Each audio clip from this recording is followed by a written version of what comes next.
Good morning, everybody. I'm so glad to be back. This is my second video for all of you, Storytime with Miss Mendoza. I saw that some of you were on my channel. It makes me really happy to see that I'm able to connect with you all.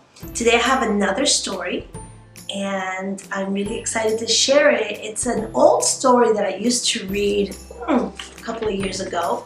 It's called The Best Place. And in this story, it's about a wolf who loves his house. He loves sitting in his front screen porch. He could see the sunset and he could see the rain. But then one day, a birdie says, "How do you know this is the best place?" He thought his house was the best place. He said, "How do you know?" So he decides to sell his house and go on a big adventure. There's a lesson to learn in this story. I'm really excited to share it with all of you. But you all know what we need to do before we start story time, right? We have to do our song. So let's go. We're all here for story time, story time, story time. We're all here for story time. Let's get ready. Are you ready? Can you turn your ears up high, your ears up high, your ears up high? Can you turn your ears up high so you could hear? Can you turn your mouth a low, your mouth a low, your mouth a low? Can you turn your mouth a low? Now let's. The Best Place by Susan Meddaugh. An old wolf and a bird were watching the sunset from the wolf's screen porch. "Nice view," said the bird. "I'll say," the wolf agreed. "The screen porch is magical," said the bird. "Where else can you be inside and outside at the same time? I think my screen porch is the best place in the whole world." But the bird, who had traveled a bit, said, "How do you know? You've never been anyplace else." That night, the wolf had trouble sleeping. How did he know? Maybe there was a better view, a place more magical than his own screen porch. He decided to find out before he became an even older wolf. The next day, he put his house up for sale, and a week later, he sold it to a nice young couple. "I hope you enjoyed the screen porch as much as I have," he told them. He waved goodbye to all his neighbors and set off to see the world. The wolf's travels took him to many interesting places. He floated down the Orinoco with a native guide. He couldn't help remembering how the mosquitoes never got him on his old screen porch. They sure got him there. He was awed by the desert. "That's a lot of sand," he said, but it was too hot. There was always a nice breeze on my screen porch, he thought. He got soaked seeing the sights in London. "I know a place where you could be outside when it's raining and never get wet," he told the umbrella salesman. "Is that good?" asked the duck. Finally, the wolf's journey brought him home. "I'll just see how those rabbits are doing," he thought. When he saw his old house with its wonderful screen porch, he was overcome with longing. That means he missed it very much. "Why did I ever sell my house?" he thought. "I must get it back." So he said, "You rabbits should really get out and see the world. You'll never know what you're missing." "Travel with this crowd," the rabbit said with a laugh, and he marched all his children inside for dinner. The wolf knocked on the door. "Please," he said, "I want to buy my house back. It's not fair. It's not for sale," said the rabbits, and they shut the door. The wolf went to the window. "Please," he whined, "I'll pay you double." "No," said the rabbits, and they closed the curtains. The old wolf was upset. "I'm not leaving until I get my house back," he shouted. He started to jump up and down.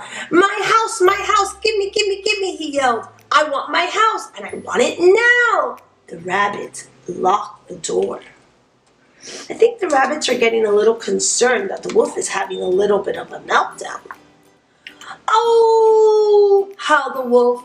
He howled and growled and the ground shook beneath his feet. And although the wolf had lived peacefully for years with his neighbors, now they noticed how big he was and how sharp his teeth were. And they were scared.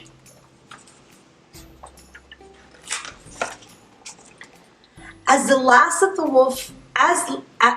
the wolf fell silent. There was silence in the forest as well. Oh dear, thought the wolf, that was quite a temper tantrum. Completely embarrassed, he hurried down the path.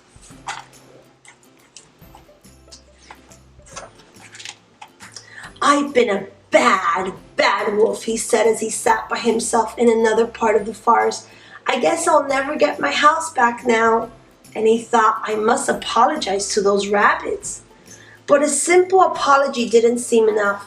I know, said the wolf. I'll make them a special dinner. It will be a feast fit for a rabbit. So there he is in his big table. It says, welcome rabbits. He chopped and stirred and cooked and tasted until he had a table full of delicious vegetarian treats. Then off he went to invite the rabbit family for dinner. The rabbit saw the wolf running up the path. Dinner is served, he shouted, dinner is served. When they saw the napkin around his neck and the fork and spoon in his hands, help, cried the rabbits, the wolf wants to eat us for dinner. The neighbors, fearing the worst, came running to the rescue. Before the wolf could explain, they chased him into the forest. Go away, they shouted, and don't come back. It wasn't until a passing bird spotted the wolf's beautiful banquet that they realized a mistake had been made. We have misjudged the wolf, said Mrs. Rabbit, but it was too late to set things straight. The old wolf, confused and frightened, had run deep into the forest. He ran until it was too dark to see where he was going. Then he climbed a tree and fell asleep. The next morning, the wolf woke up to a sight more beautiful than anything he had seen in all his travels, more beautiful even than the view from his old screen porch. Can you see what it is? It's a beautiful sunrise. The wolf knew that what he had to do. First, he wrote a sincere letter of apology to the rabbit family. He hoped that everybody would someday forgive him for his terrible tantrum. Then the wolf started to build a new home. It was hard and lonely work. He was wondering if he would ever be able to finish the job when out of the forest, one after another, came all of his old neighbors. Can we help? They asked. You bet, said the wolf. Soon a magnificent structure began to grow at the top of the tallest tree. I think I finally found the best place in the world, said the wolf. Yes, the bird agreed. It is a beautiful view. But the wolf said, that's not what makes it the best. How did you like it? Did you like the best place? I love this story. It reminds me that the best place is really wherever your friends and family are. At the end, the wolf says, but that is not what makes it the best. It wasn't the tree house and it wasn't the screen porch. What made his home the best were the people that were in it. I want you to think about the people that are in your home, how special they are to you. I want you today to remember to tell them that you love them and you care about them. Maybe some of the people that you love are not in your home. Maybe you could send them a video or give them a call or write them a letter. I was also thinking that perhaps you could make a beautiful rainbow. A lot of kids around the United States are making rainbows and putting it on their windows or putting beautiful signs on their homes outside, just to give everybody a little bit of sunshine, a little bit of joy. I also thought maybe, you could put like a little bear, a little teddy bear to show people that you care. Teddy bear is always a sense of comfort. I can't wait to see you all again and read another story. Thank you for watching. See you soon.